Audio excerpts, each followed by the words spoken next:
Bonjour à tous. Donc je vais vous faire une petite introduction avant de vous poser plusieurs questions. Vous pourrez vous présenter aussi. Donc voilà, le sujet de la réhabilitation, on sait que c'est un des 3 axes majeurs de mise en œuvre du ZAN avec la densification et la renaturation.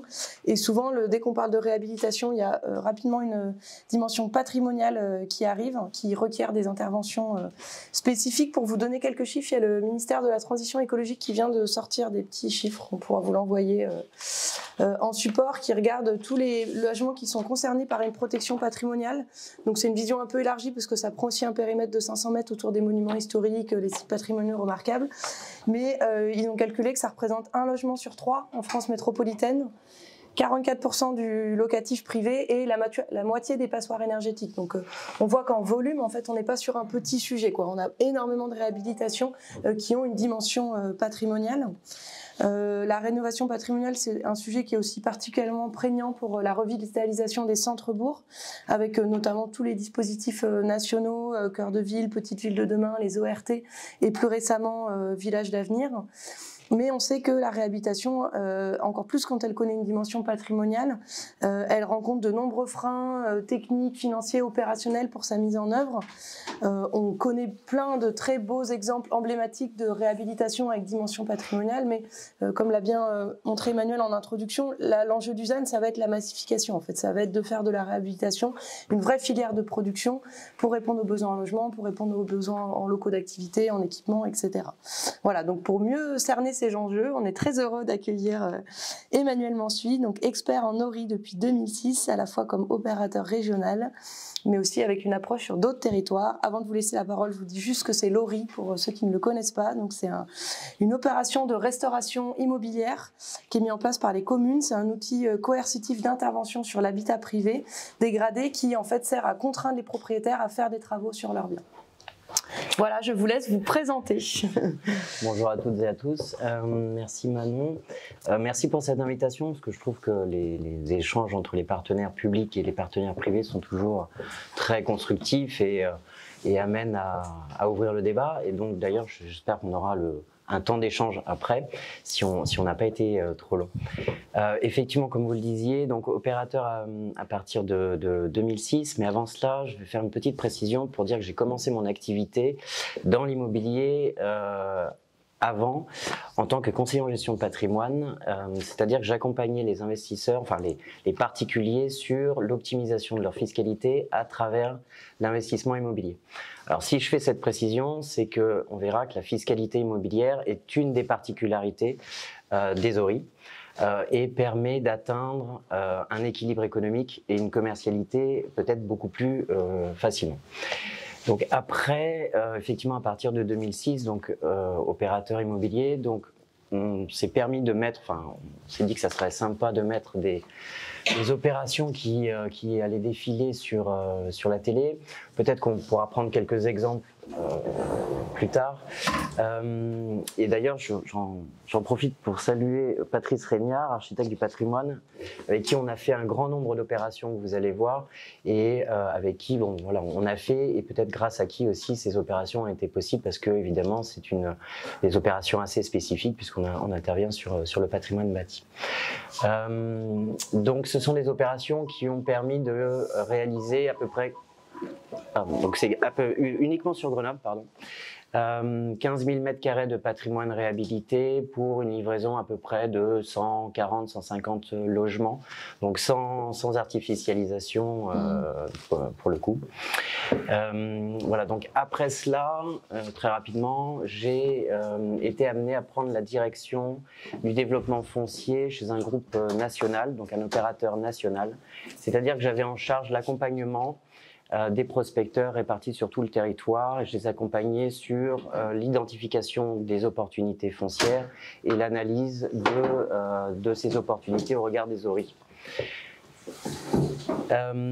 Donc ça, c'est une expérience qui m'a amené à faire 2 constats. Le premier, c'est que toutes les questions que vous pouvez vous poser, ou qu'on peut se poser à Grenoble, sont les mêmes sur tout le territoire. Donc, et j'ai envie de dire, quelle que soit la taille des territoires, petite commune, petits EPCI ou grands EPCI, les questions sont les mêmes et sont les mêmes qu'on pouvait se poser il y a un certain temps, c'est-à-dire il y a peut-être même 20 ans.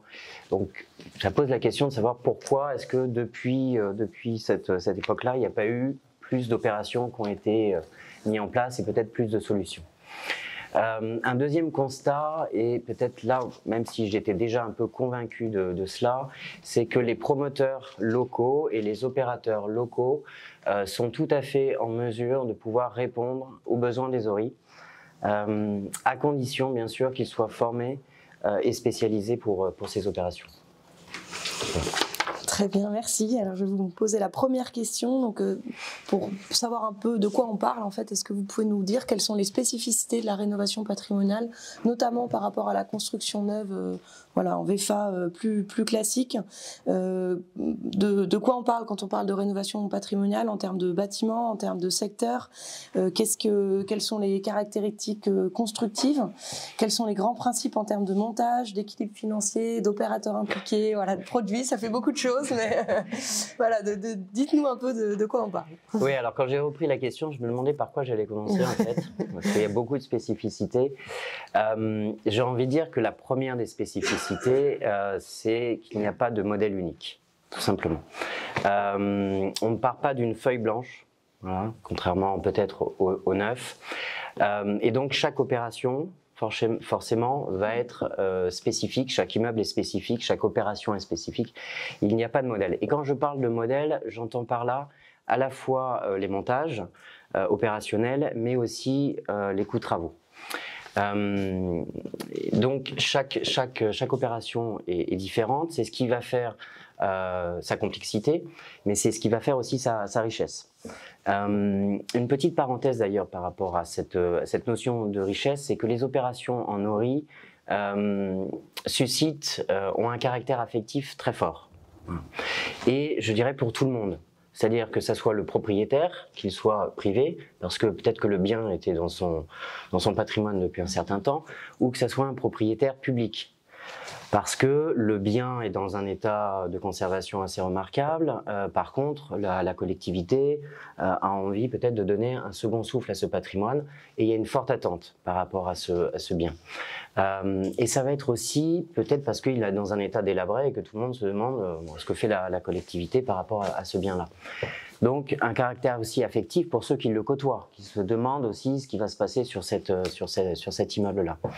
Un caractère affectif aussi pour les entreprises qui vont intervenir sur ces immeubles-là dans les travaux, parce que ce sont des opérations qui sont compliquées. Ce sont bien souvent des artisans qui ont un savoir-faire particulier. Donc voilà, donc il y a un caractère affectif très fort.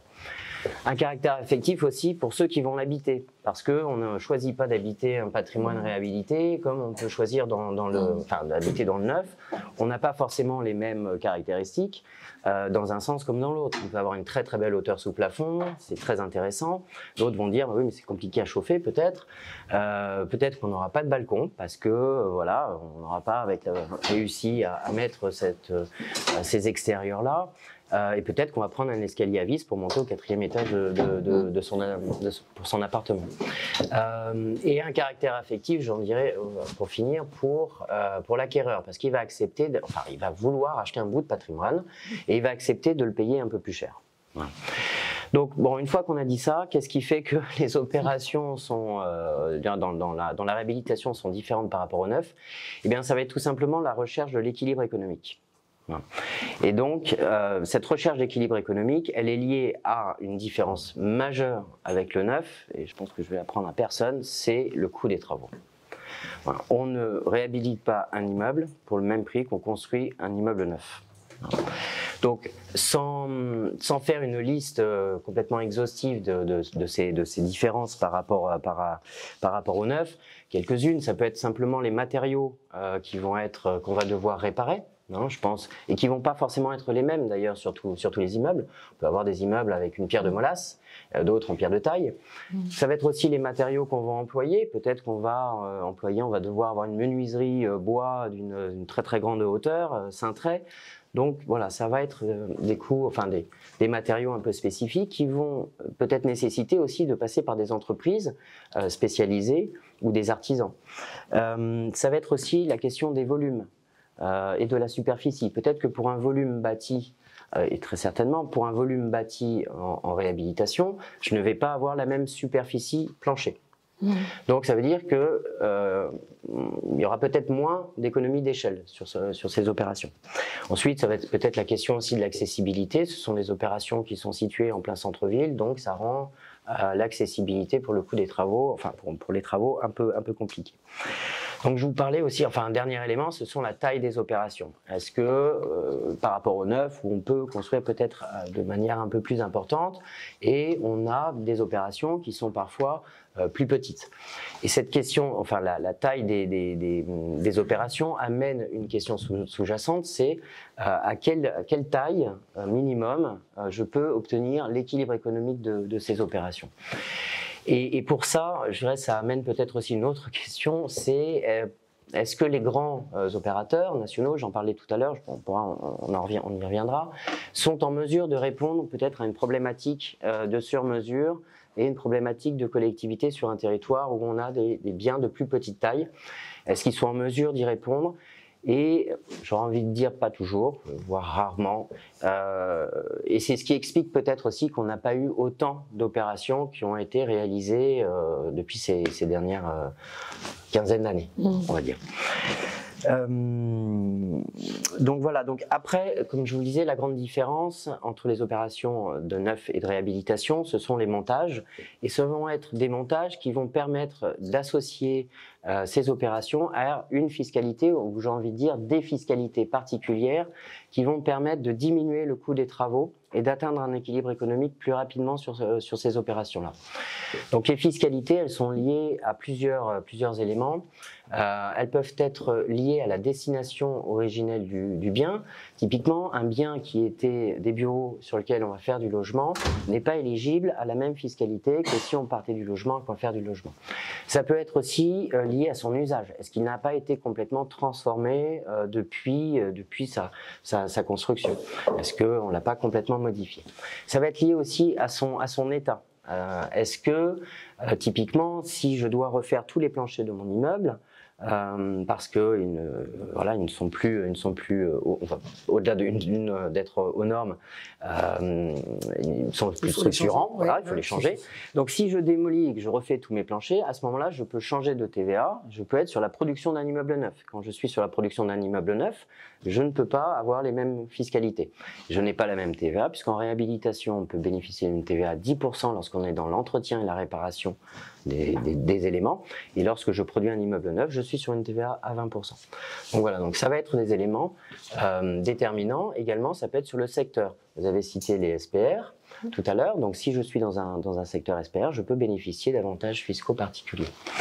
Donc, sans rentrer forcément dans le détail des mécanismes, la grande idée de cette fiscalité, donc, c'est d'écraser ce coût des travaux pour l'acquéreur, soit par le biais d'une réduction d'impôt, soit par le biais d'une déductibilité des travaux sur le montant sur ses revenus.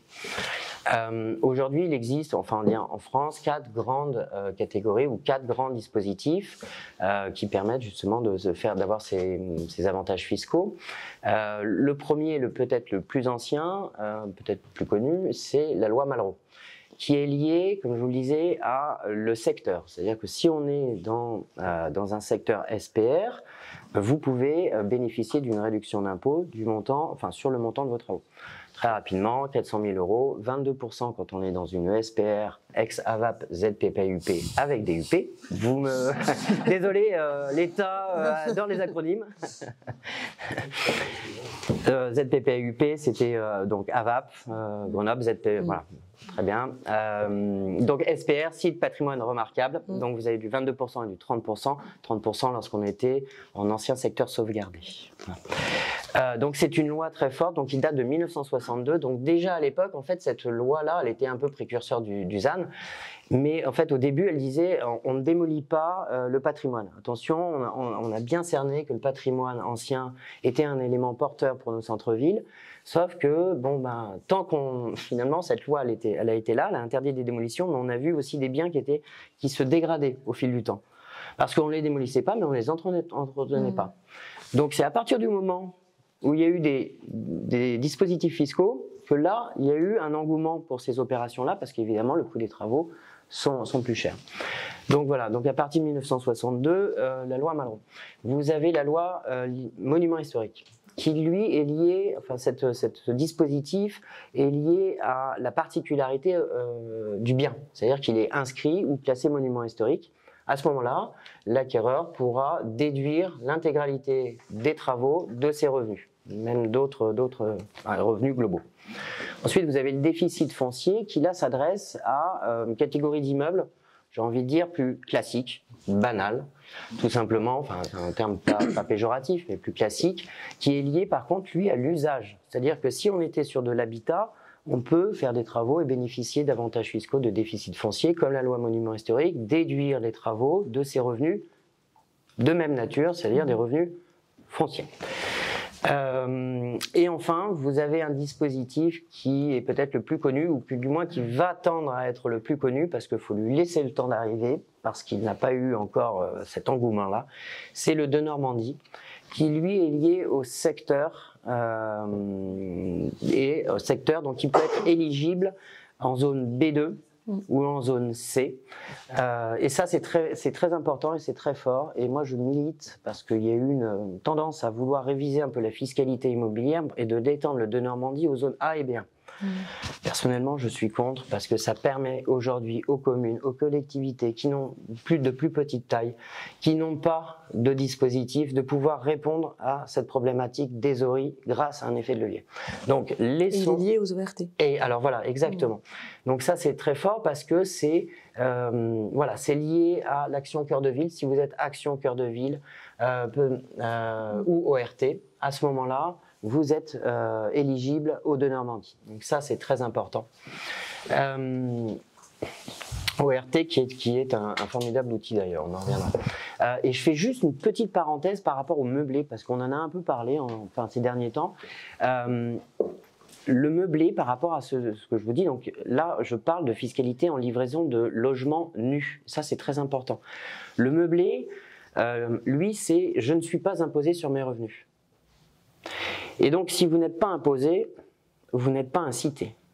C'est-à-dire que si vous n'êtes pas imposé sur vos revenus, vous n'êtes pas incité à entretenir votre bien pour pouvoir déduire des charges liées à votre fiscalité. Voilà, je ferme juste la parenthèse. C'était juste pour dire, c'est bien le meublé, on n'est pas imposé. Ouais, mais bon, ça ne permet pas de livrer. Enfin, voilà, c'est un autre débat. Je reprends un peu mon fil. Je suis désolé. Voilà, donc là on a les grandes fiscalités. Ensuite, par rapport à ça, on peut classer les opérations de réhabilitation immobilière en deux grandes catégories.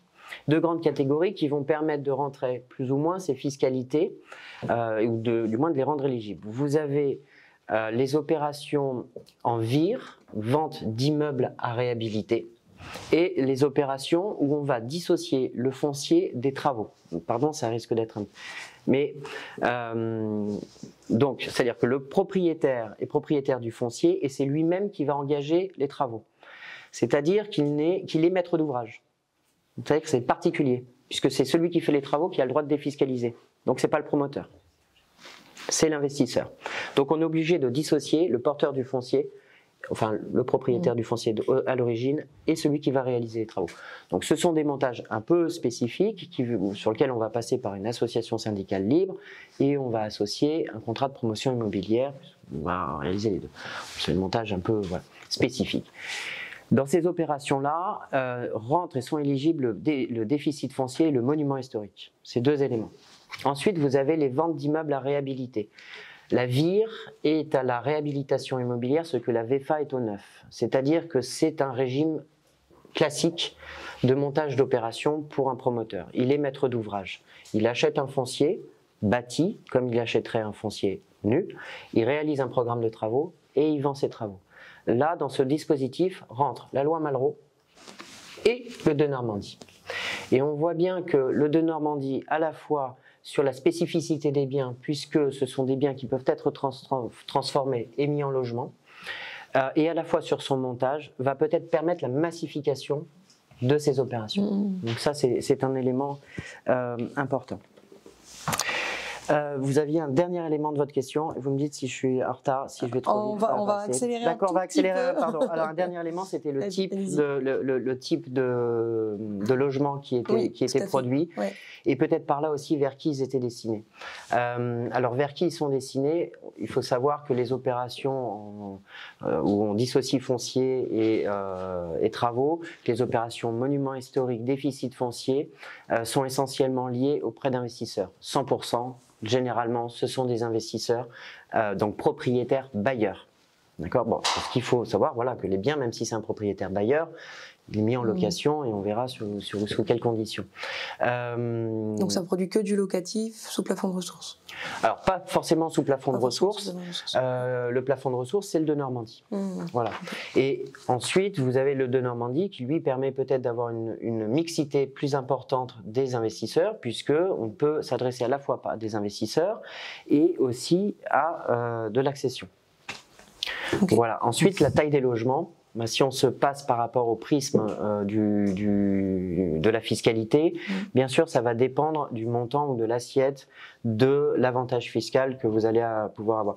Un petit exemple, vous avez sur une diapo, alors là c'est un immeuble qui est rue Brocherie, vous avez son petit frère ou sa petite sœur, on va dire, rue Chenoise derrière. Donc ce sont deux opérations qui ont été faites en Malraux, qui ont été faites aussi en même temps, donc avec Patrice Régnier en même temps. Ça pose aussi la question de l'équilibre des opérations, où on a pu mettre effectivement une grue à l'intérieur pour pouvoir livrer les deux opérations.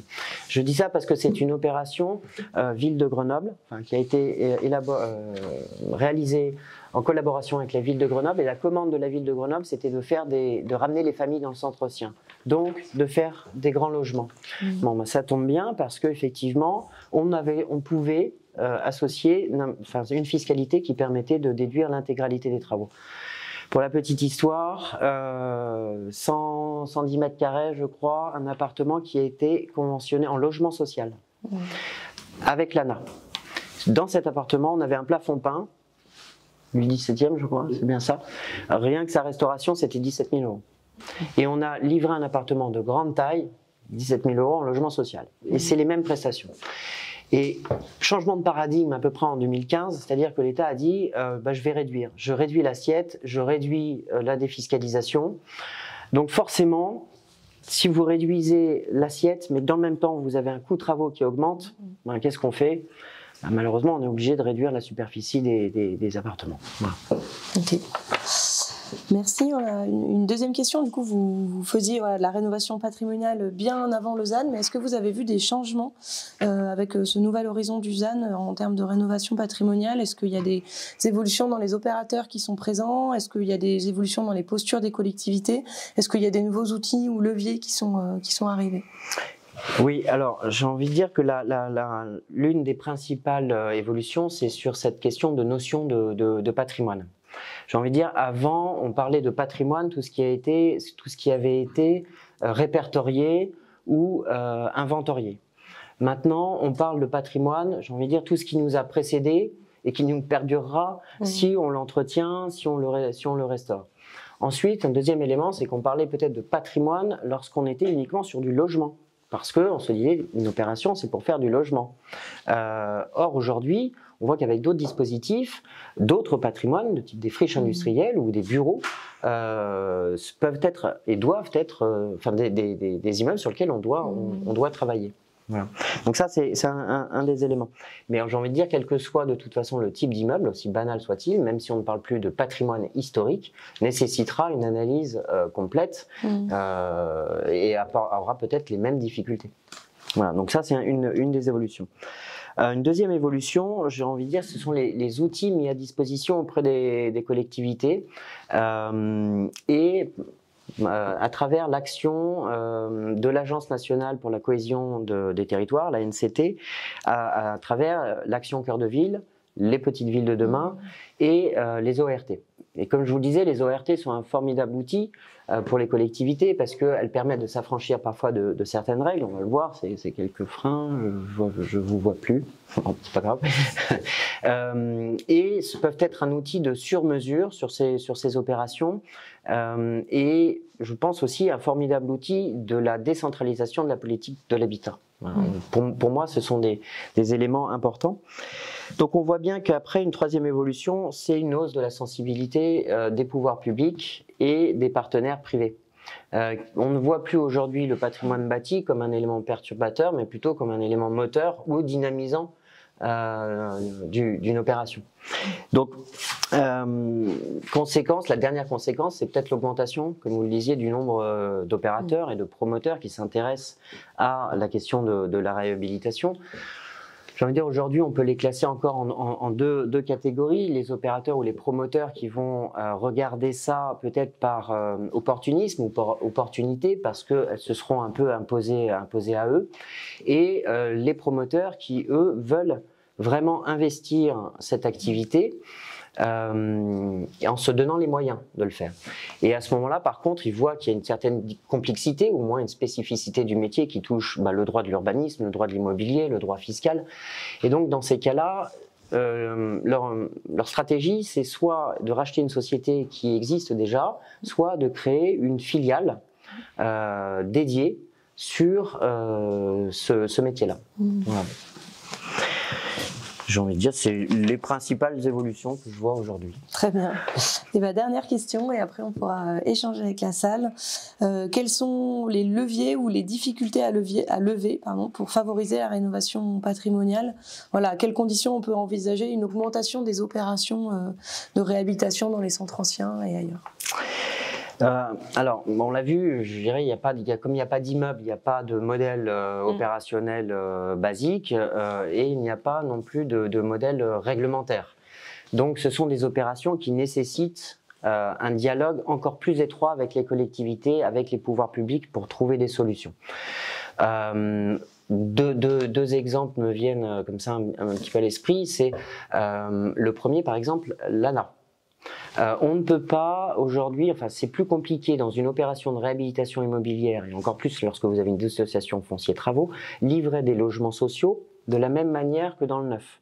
Les bailleurs ont du mal à rentrer dans ce modèle-là, c'est tout à fait peut-être normal. Par contre, on a les moyens, et je citais un exemple, de livrer des conventionnements ANA.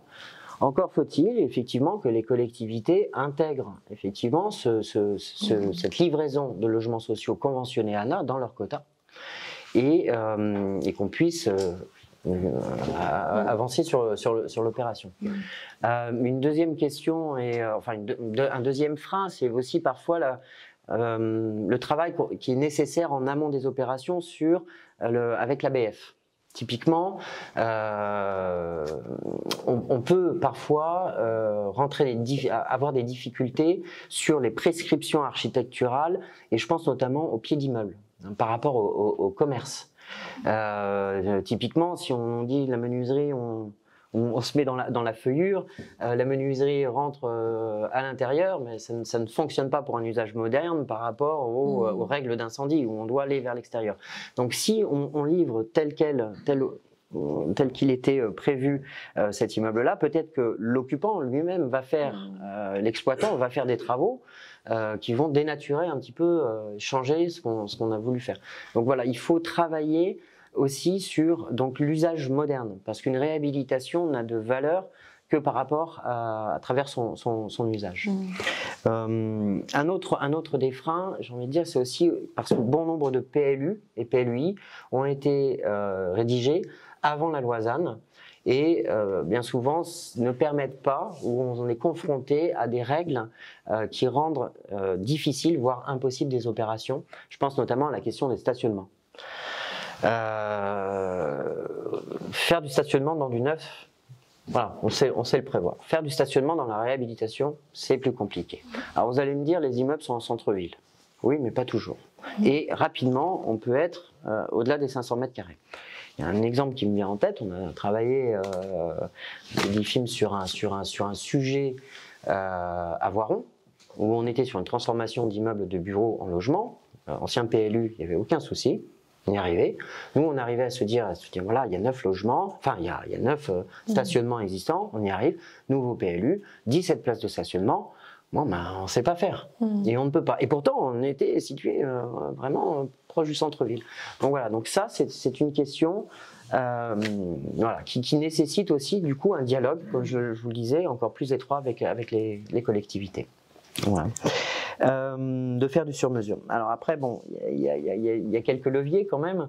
Donc je dirais qu'il faut travailler sur peut-être l'identification de ces fonciers qui peuvent être éligibles à ces opérations de réhabilitation immobilière, travailler en amont sur leur analyse, voir quels sont le champ des possibilités, quelles sont leurs conséquences d'un point de vue économique et d'un point de vue programmatique, mettre peut-être en comparaison les attentes d'une collectivité par rapport à la capacité de cette opération et d'un opérateur à réaliser cette opération, et peut-être trouver un juste équilibre entre les deux. Enfin, c'est la question de la propriété foncière. Ces opérations de réhabilitation immobilière n'ont, j'ai envie de dire, deux sens par rapport à l'objectif principal du ZAN, qui est d'éviter l'étalement urbain et de répondre à cette question énergétique.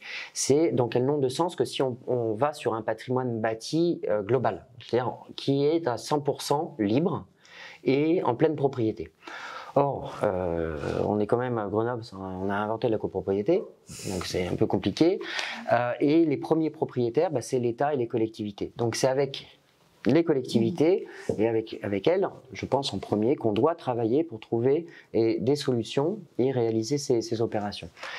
Et je conclurai par là parce que j'ai peut-être temps et que c'est une question qui a été soulevée notamment à un dernier débat sur un colloque Un toit pour tous, c'est la conservation de la plus-value sur la revalorisation de ces opérations, la conservation de la plus-value pour le propriétaire. Parce que lorsqu'on associe une opération un bien à une opération qui permet une éligibilité fiscale, on a une augmentation de sa valeur foncière. Il existe aujourd'hui des montages qui permettent à un propriétaire public de conserver cette plus-value. J'entends par là augmenter le prix de vente du bien tout en le diminuant facialement pour l'acquéreur. Voilà. Donc ça, c'est un montage un peu particulier et je me tiens à la disposition des collectivités pour rentrer dans ce détail. Okay. Voilà. Merci beaucoup.